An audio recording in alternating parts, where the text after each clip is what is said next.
Martin Scorsese, um, also a history buff, a film history buff, um, and we've talked about him a couple of times over the semester so far. But stylistically, he is an individual, and he leverages a lot of violence for social criticism in his films.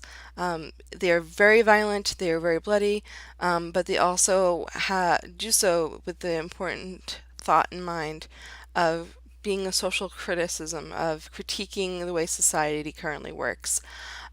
He uses really complex camera movements, long tracking shots where the camera is following characters around um, in a way that physically wasn't possible 20 or 30 years prior, but technology has caught up.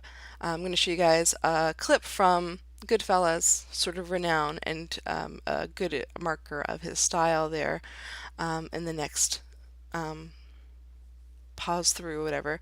And then we have da da da da da da. Weird angles, man. Like he likes to do weird angles, odd angles that you'll see. Um, his narrative storytelling, he tends to do the in media res. He likes to come in where action is already going on within the film, and then he will double back to give you backstory that you need, and then proceed with the film. Um, that's a narrative structure that he generally doesn't build himself, but he gravitates towards narrative structures that follow this type of movement. So it's not the traditional continuity circuit that we see from D.W. Griffith. He prefers to have um, a cliff that he is driving up of and then going back to the bottom of the mountain kind of deal. Um, Finally, he uses a lot of French New Wave diegetic music and freeze frames in his films, um, so he's very heavily influenced by that. Specifically, the freeze frame used to highlight a specific shot visually to make it last longer in front of the audience's eyes so that they have to take it in and really sit with it.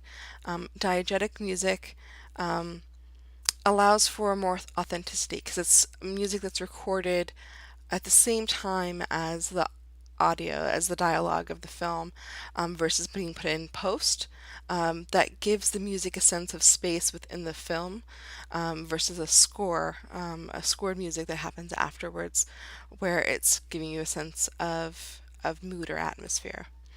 His filmic history, his filmography, most breakout hit was Taxi Driver in 1976, but he also did Raging Bull in 1980, Goodfellas 1990, The Departed more recently in 2006, and of course The Wolf on Wall Street back in 2013. Um, and as he goes through, he's using a little bit more and a little bit more and a little bit more CGI and special effects, which is not his preferred form of filmmaking. He's more of a purist, but he's slowly coming around to the 21st century.